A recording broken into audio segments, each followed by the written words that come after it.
There are places on our planet that seem to exist outside of time. Lands where the ancient and the present live side by side.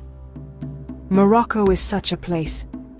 It is a kingdom of contrasts, a world of stories whispered on the wind. Here, nature has sculpted masterpieces of incredible scale and beauty. It is a land that calls to the curious, inviting us to look closer.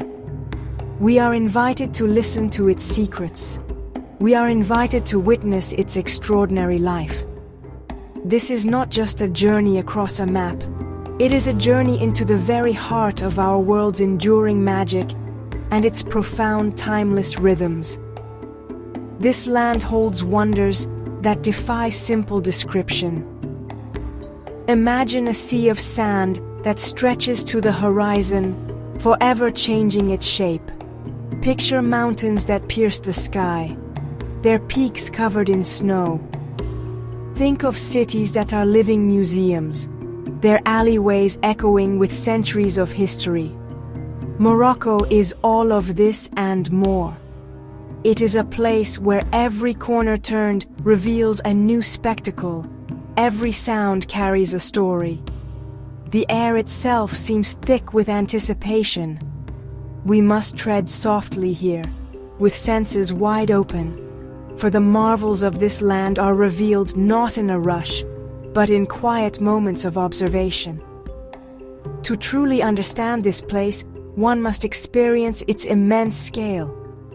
One must feel the sun on one's skin and the cool mountain air in one's lungs. The journey begins with a single step, a commitment to explore. We will travel from the blistering heat of the great desert to the refreshing spray of the ocean. We will climb from the dusty plains into the realm of eagles and snow. We will navigate mazes of human creation that have stood for 1,000 years. This is a story of survival, of adaptation, and of breathtaking beauty. It is a story that is still being written every single day. Our journey is a pilgrimage to the soul of a nation. It is an exploration of the deep connections between the land and the life it supports.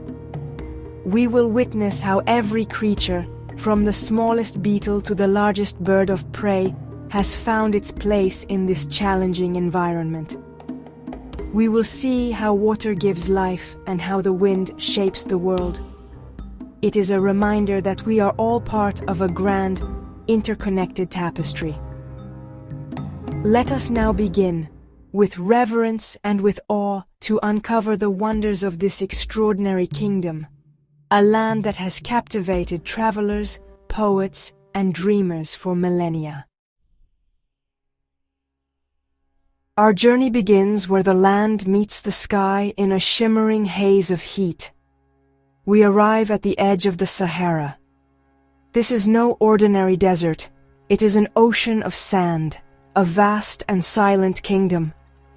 The dunes rise like monumental waves, frozen in a moment of golden splendor.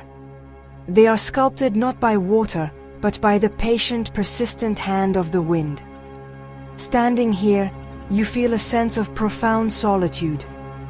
The world you know seems to fade away, replaced by this immense, empty, and yet deeply spiritual landscape. The silence is not empty, it is full of presence. The colors here are of an intensity that is hard to imagine. Under the morning sun, the sand glows with shades of amber, honey, and burnt orange. As the day progresses, the shadows lengthen and deepen, painting the dunes in dramatic strokes of purple and indigo. The sky above is a perfect, unbroken dome of the deepest blue. There are no clouds to soften the sun's gaze. The air is so dry, it feels as if it could draw the very moisture from your breath. It is a landscape of extremes, a place of stark and powerful beauty that commands respect and humility from all who enter. The wind is the desert's constant companion. You can hear its whisper long before you feel its touch.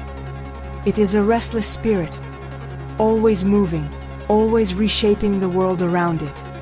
It sighs across the crests of the dunes, carrying with it grains of sand that are millions of years old. This endless movement creates the desert's music, a soft, sibilant song that has played since the dawn of time. The wind is both creator and destroyer. It builds these magnificent sand mountains, and it can erase footprints in a matter of moments, leaving no trace that you were ever here. To stand at the top of a great dune at sunset is to witness one of the planet's most spectacular displays. The sun, a fiery orb, sinks below the horizon, setting the sky ablaze. The world is bathed in a light so rich, so profound it feels otherworldly. The dunes are transformed into silhouettes, their sharp ridges etched against a canvas of fire. For a few precious moments, the desert holds its breath. The heat of the day subsides, and a cool stillness descends. It is in these moments of transition that the true magic of the Sahara is revealed, a place of harsh reality and dreamlike beauty. One might think this vast expanse of sand is lifeless, but that would be a mistake.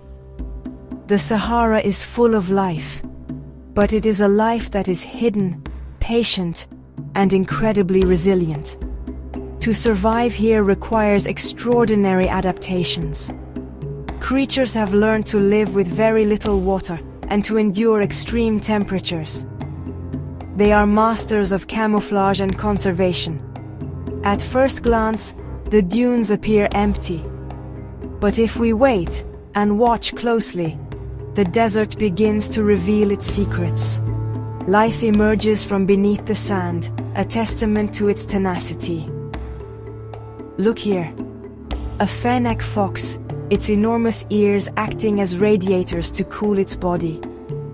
It emerges only at dusk, a tiny pale ghost stepping lightly across the cooling sands.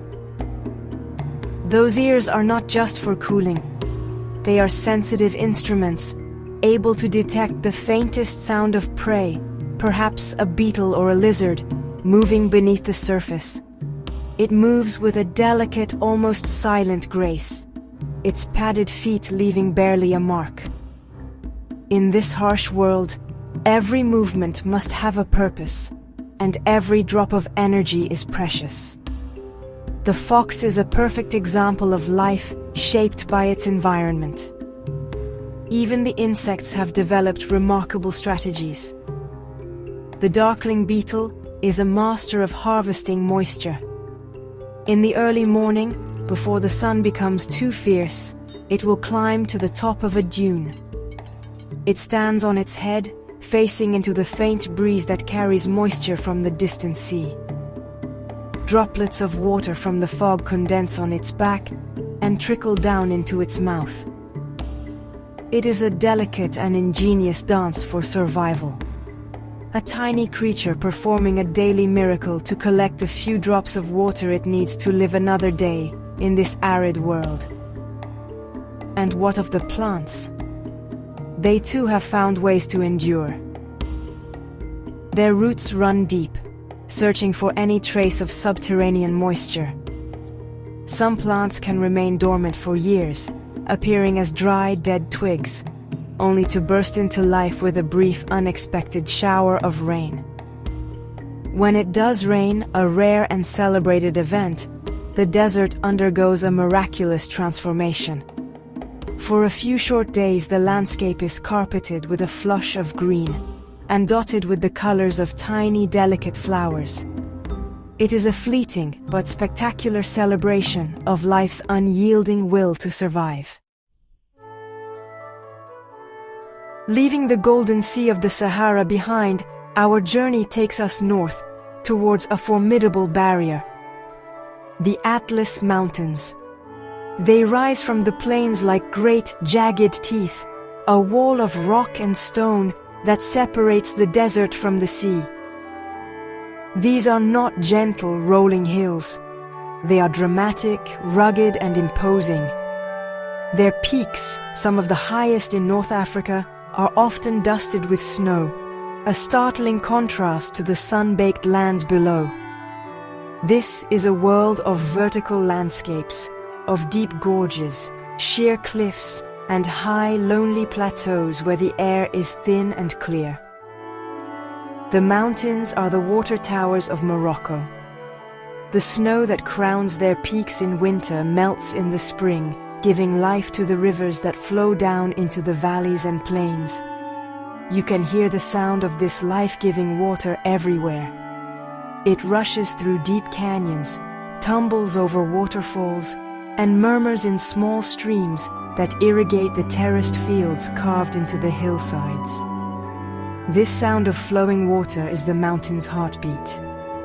It is a constant reminder of the precious resource that sustains all life in this challenging, high-altitude environment. The geology of the Atlas is a story written in stone. Layers of rock folded and uplifted by immense tectonic forces over millions of years tell of ancient seas and violent geological events. The colors are a revelation. Slopes of deep red earth give way to bands of gray limestone and dark volcanic rock. In the low light of morning or evening, these colors become saturated, painting the mountains in hues of ochre, terracotta, and deep purple.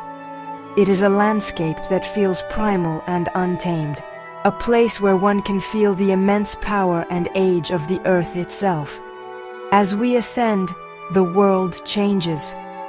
The heat of the plains gives way to a cool, crisp air, scented with the fragrance of pine, cedar, and wild herbs, like thyme and rosemary. The silence here is different from the silence of the desert. It is a silence punctuated by the cry of a bird of prey, the distant bleating of goats, and the rustle of wind through the ancient cedar forests.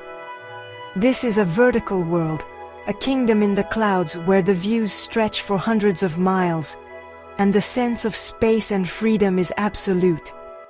It is a powerful, humbling place. Just as in the desert, life in the high Atlas has adapted to its unique challenges. The steep terrain, cold winters, and thin air demand strength and resilience. The most iconic inhabitant of these mountains is the Barbary macaque. They are the only species of macaque living outside of Asia, and the only primate, other than humans, found north of the Sahara. We find a troop of them foraging in a cedar forest. They move with an easy confidence, the young ones playing and chasing each other through the branches, while the adults groom one another or search for food. These monkeys are highly social creatures. They live in large, complex groups with a clear social hierarchy.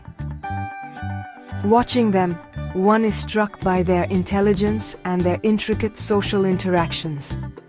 They communicate through a variety of calls, gestures, and facial expressions. An older female carefully picks through the fur of a younger male, a calming and bonding activity. A young macaque, full of bravado, leaps from a high branch, landing with a soft thud on the forest floor. They are an integral part of this mountain ecosystem, dispersing seeds from the fruits they eat and helping to maintain the health of the forest. High above, soaring on the thermal updrafts that rise from the sun-warmed cliffs, we might be lucky enough to spot a booted eagle, or perhaps the even more magnificent golden eagle. These masterful predators patrol the skies, their keen eyes scanning the ground far below for any sign of movement. They are the rulers of this aerial kingdom. To see one of them stoop, folding its wings and diving with incredible speed towards its prey, is to witness a moment of pure, untamed, natural drama. Their presence is a sign of a healthy, thriving ecosystem. But it is not just the large and dramatic animals that are important. The mountains are home to a host of smaller creatures, each playing its part. The vibrant colors of the Moussier's redstart, a small bird found only in this part of the world, flit between the bushes. Butterflies with intricately patterned wings dance in the alpine meadows. Even the lizards that bask on the warm rocks are a vital part of this complex web of life. Every creature, no matter its size, is a survivor, a testament to nature's ability to fill every possible niche in this formidable mountain landscape. Descending from the cool tranquility of the mountains, we enter another world entirely. A world created by humans, yet one that seems to have grown as organically as a forest. We are entering the Medina of Fez, one of Morocco's ancient imperial cities. From the outside, it is a walled fortress. But step through one of its great gates, and you are plunged into a labyrinth. The alleyways are narrow, twisting, and confusing. Buildings lean into one another, creating tunnels of shadow and light. It is a city of a million secrets, a place where the modern world seems to fall away. The air here is a thick tapestry of smells. The scent of freshly baked bread from a communal oven mingles with the sweet perfume of mint tea.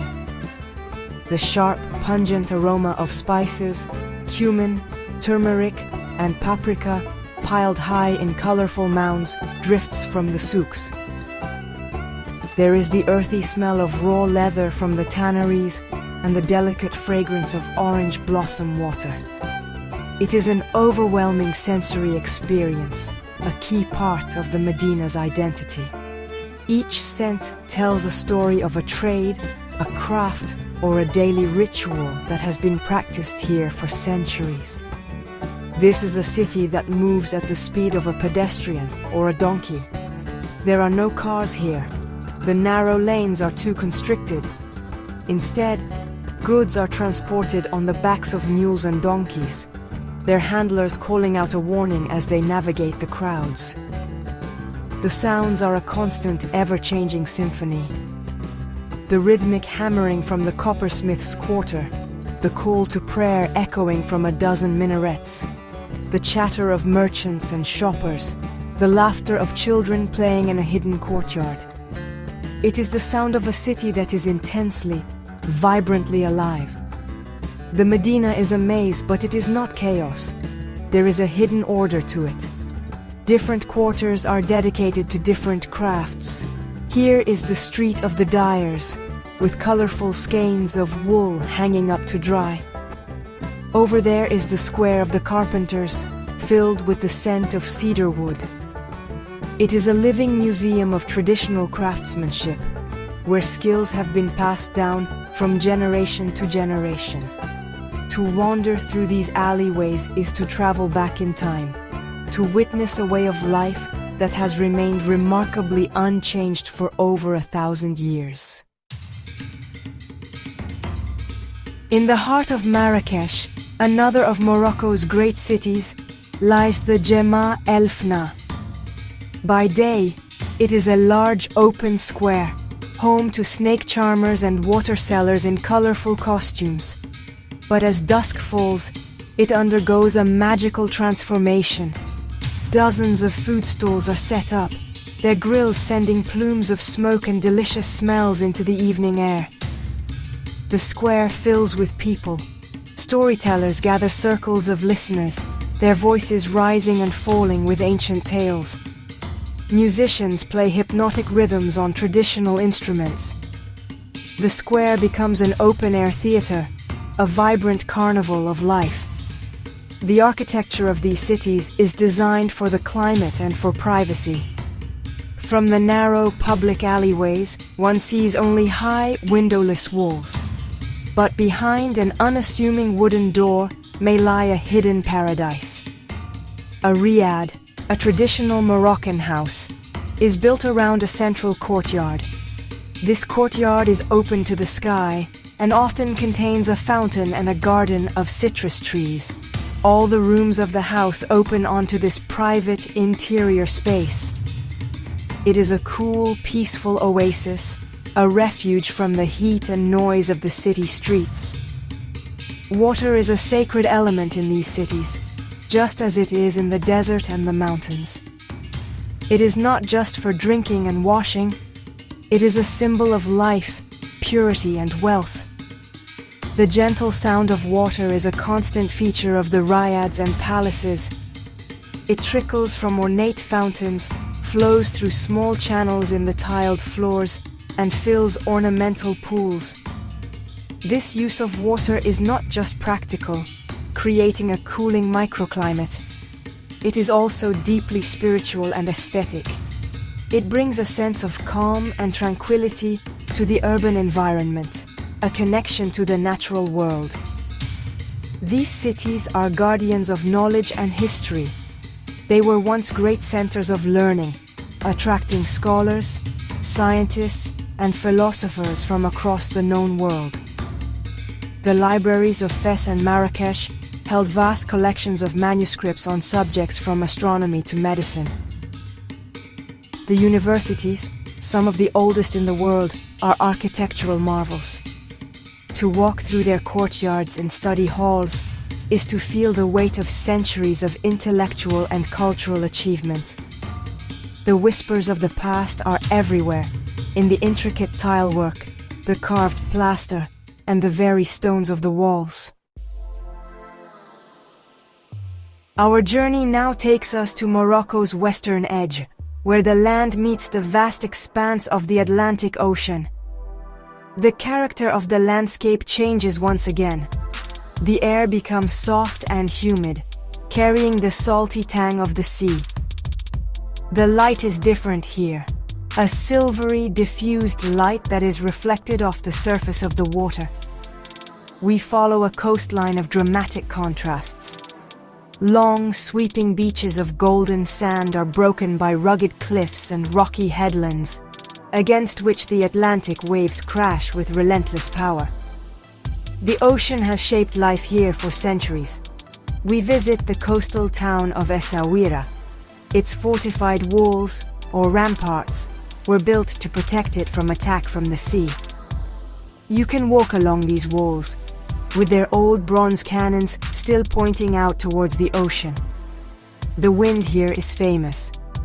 It is a strong, constant wind that blows for much of the year, making it a paradise for windsurfers and kitesurfers. It also keeps the town cool, even in the height of summer. The screech of seagulls and the roar of the surf are the town's constant soundtrack. The harbor is the heart of the town. It is a bustling, colorful scene, especially in the late morning when the fishing boats return with their catch. The boats themselves are a brilliant blue, a signature color of the town. Fishermen mend their nets on the quayside, their hands moving with a familiar, practiced rhythm. The air is filled with the smell of fish and the sea. The catch is sold right here on the harbor, fresh from the ocean. It is a timeless scene, a daily ritual that connects the people directly to the bounty of the sea. Further down the coast, nature has created its own spectacular architecture. At Agadir beach, great arches of red rock have been carved out by the relentless action of the waves. At high tide, the waves crash through them, but at low tide, you can walk beneath these magnificent natural sculptures. They are a powerful reminder of the patient, erosive power of the ocean.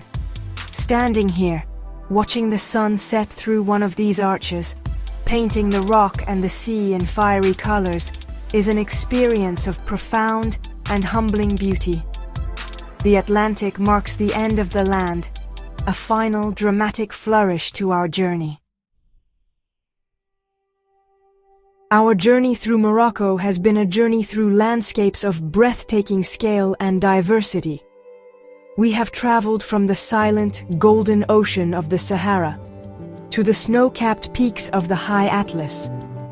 We have lost ourselves in the labyrinthine alleyways of ancient cities and stood on the edge of the continent, watching the Atlantic waves.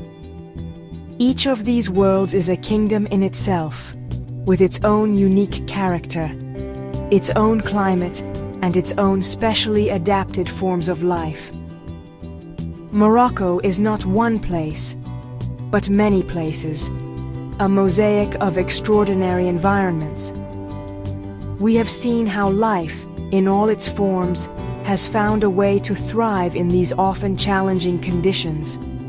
The fennec fox in the desert, the Barbary macaque in the mountains, the craftsman in the Medina, the fisherman on the coast. Each is part of a complex and intricate web of relationships, a story of adaptation and endurance that has been unfolding for thousands of years. The land has shaped the life, and the life has, in its own way, shaped the land.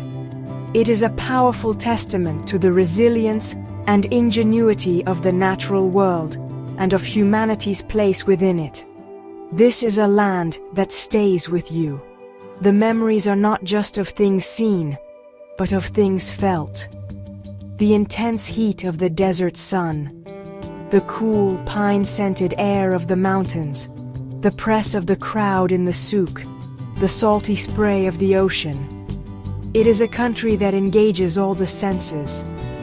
The echoes of the call to prayer, the taste of mint tea, the sight of a million stars in the desert sky. These are the experiences that weave themselves into your memory and call you to return. It is a place that reminds us of the profound beauty and mystery that still exists in our world. And so, we leave Morocco, but it does not leave us. It is a land of echoes and dreams, a place where the past is always present and where the future is still being written in the sand, in the mountains, and in the hearts of its people. To have traveled here is to have been given a glimpse into a world of timeless wonder. It is an invitation to look at our own world with fresh eyes, to appreciate the deep connections that bind us all, and to cherish the extraordinary, precious beauty of our planet. A journey to Morocco is, in the end, a journey back to a deeper understanding of ourselves.